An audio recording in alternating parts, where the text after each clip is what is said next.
आषाढ महिना चालू आहे. लवकरच आषाढी एकादशी सुद्धा येणार आहे. घरोघरी सगळ्यांचे उपवास व्रत वगैरे असतात. पण आपण व्रतामध्ये नेहमी साबुदाणा वगैरे असं भगर वगैरे खातो. पण मी आज तुम्हाला ना आषाढी एकादशीसाठी स्पेशल अशा साबुदाण्याच्या छान टेस्टी अशा पुऱ्या दाखवणार आहेत. ह्या पुऱ्यांना तुम्ही उपवासामध्ये नक्की ट्राय करा. इकडे बघू शकता मी एक कच्चा बटाटा घेतला आहे, स्वच्छ धुवून कट करून तुकडे केलेले आहेत. आणि हा एक वाटी मी साबुदाणा घेतला आहे. आपल्याला काय करायचं, याचं वाटण करायचं आहे. तर साबुदाण्याला सगळ्यात पहिलं आपल्याला थोडंसं गरम पॅनमध्ये भाजून घ्यायचं आहे. हे बघू शकता एकच वाटी घेतलं आहे. आता याला थोडासा हलकासा शेक द्यायचा, अजिबात याला करपून द्यायचं नाही. ह्या गोष्टीकडे लक्ष ठेवा. थोडासा शेक दिला की लगेच आपल्याला याला काढून घ्यायचं. हे बघा एकच मिनटं फ्राय झालं म्हणजे भाजून झालं की काढून घ्यायचं वाटीमध्ये. आणि याची आपल्याला एक पावडर बनवायची. आता साबुदाण्याची पावडर कशी लगेच एकदम बारीक होत नाही, ती दरदरी म्हणजे ठोकर अशी राहते थोडी थोडी. तर थोडंसं टाकून याचं एक पावडर बनवायचं. ह्याच्यामध्ये थोडासा असा जाडसरपणा राहतोच, कितीही याला बारीक वाटा ह्याच्यामध्ये थोडासा असा याचे कण राहतात, म्हणून याला आपण चाळून घ्यायचं. हे बघू शकता चाळणीच्या साहित्याने मग छान याचं पीठ तयार होतं साबुदाण्याचं. बघू शकता मस्त असं हे तांदळाच्या पिठासारखं पीठ तयार झाले.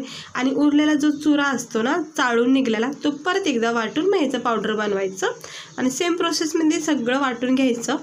आणि मी हे असं इतकं सारं तयार होतं. आता हे काय करायचं, आपल्याला ह्याच्यामध्ये काय करायचं, पाणी टाकायचं. हे बघू शकता किती मस्त झालं आहे. हे साबुदाण्याचं पावडर तयार केलेलं आहे. त्याच भांड्यामध्ये मी हे जे कट केलेला कच्चा बटाटा आहे ना, तो याच्यामध्ये टाकते. तर कच्चा बटाटा मी इथं टाकून घेतला आहे. याच्यात 2 मिरच्या तिखटपणा येण्यासाठी टाकायचं. थोडेसे अद्रकचे तुकडे. आता लसूण वगैरे काय आपण व्रतामध्ये खात नाही, त्यामुळं लसूण स्किप करा. अद्रक आणि मिरची टाकली. ह्याच्यामध्ये थोडेसे जिरे कोथिंबीर टाकायची, कारण हे आपण उपवासामध्ये खातो. आता याच्यामध्ये मी थोडेसे जिरे टाकले, मीठ टाकले आणि कोथिंबीर टाकले. मीठ म्हणजे कसं काही काही लोक उपवासामध्ये मीठ खातात नाही खातात, ते तुमच्यावर. मग आता तुम्ही डिसाईड करा, म्हणजे जर खात असाल तर नक्की टाका. तर मी जिरे थोडंसं मीठ टाकले हलकंसं आणि अद्रक आणि 2-3 मिरच्या कोथिंबीर टाकून बटाट्यासोबत याचं वाटण करते. हे बघू शकता याची एक छान प्युरी बनवायची बटाट्याची, कच्च्या बटाट्याची. आणि हे आपण जे साबुदाण्याचं पावडर केले ना त्याच्यामध्ये हे टाकून घ्यायचं. बघा किती सुंदर अशी हिरवीगार प्युरी तयार झाली. कोथिंबीरमुळं छान रंग आला याच्यामध्ये. आता याला चांगलं मळून घ्यायचं. गरज भासली तरच याच्यात पाणी टाकायचं आणि याला मळून घ्यायचं. आता साबुदाण्याचं पावडर जे ना व्यवस्थित वाटलं गेल्यामुळं याचं पीठ अगदी छान तयार झालेलं आहे. आता याला थोडा वेळ ठेवायचा, म्हणजे कसं सेट होऊन जातं. तर मी 5 मिनटं याला वेळ देते आणि मग आपण पुढची प्रोसेस करूया. तर 5 मिनटं झालेत. ते मी बघू शकता मस्त पीठ पण सेट झाले. एक छोटासा पोलपाट घेतलं आहे आणि हाताच्या साहित्य किंवा तुम्हाला असे पुऱ्यासारखे छोटे छोटे पण याला गोळ्या करून लाटू शकता.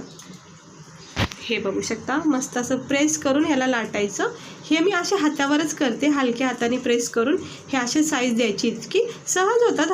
हातावर सुद्धा करू शकता किंवा असे लाटी घेऊन पुरीसारखी सुद्धा तुम्ही याला पोलपटावर लाटू शकता. पण मला ना जरा हातावर सोपं जाते म्हणून मी हातावरच करते. मी फक्त ऑप्शन तुम्हाला दाखवते, ह्या पद्धतीने पण करू शकतात. हे बघा मस्त होतात झटकीपट. कुठं कट झाले की असं प्रेस करून त्याला व्यवस्थित करायचं. तर छान अशा पुऱ्या झाल्यात आपल्या. आता मी सर्व करून घेते. हे बघू शकता 2-4 जरा करून घेतल्यात. आणि आता आपण ह्याला गरम तेलमध्ये, फक्त थोड्याशा तेलामध्ये आपण याला फ्राय करून घेऊया. हे बघा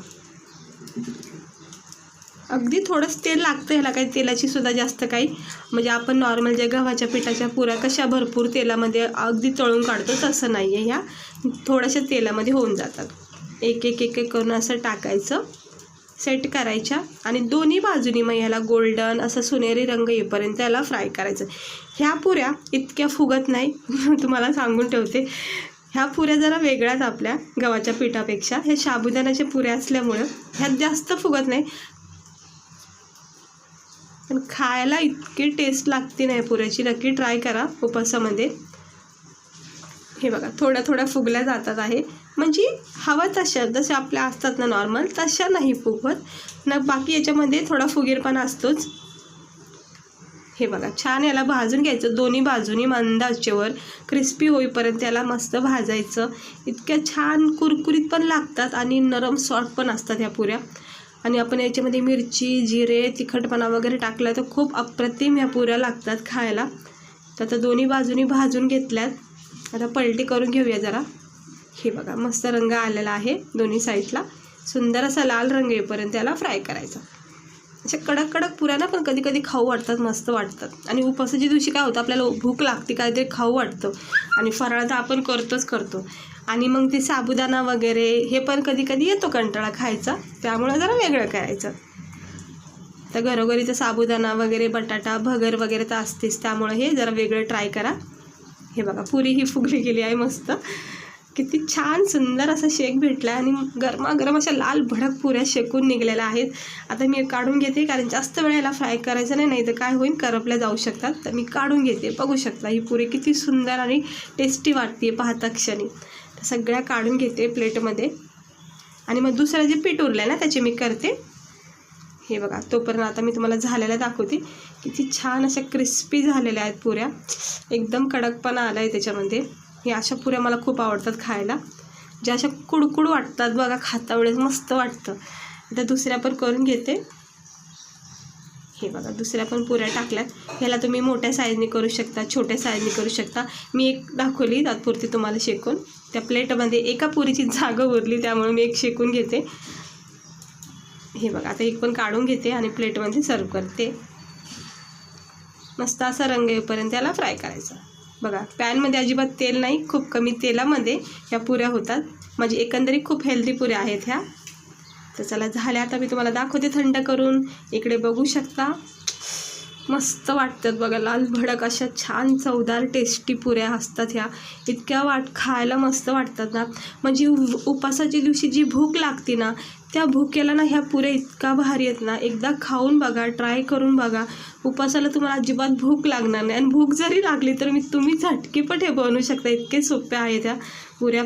साबुदाणा वगैरे हे सगळं खाऊन तर कंटाळाच होतो. आता हे फक्त ऑप्शन दिलं आहे, उपास नसेल तरीही तुम्ही कधीही एरवी बनवून खाऊ शकता केचपसोबत. आता केचप तर आपल्याला व्रतामध्ये चालत नाही, फक्त सांगते मी, कधीही खाऊ शकता. तर मस्त झालेले आहेत गरमागरम. रंग बघू शकता, याचा रंग किती सुंदर आलेला आहे. आणि नरम सॉफ्ट आणि कडकपणा याच्यामध्ये तयार झालेला आहे, जो खाता वेळेस खूप भारी वाटतो. गरमागरम उपासामध्ये चहा बनवायचा. आणि बघू शकता आतमध्ये याचा नरम सॉफ्टपणा, बटाटा पूर्णपणे एकदम छान मॅश झाले, शिजलेला आहे. आणि जो रंग आला आहे कोथिंबीरचा, तिखटपणा याच्यामध्ये मस्त आलेला आहे.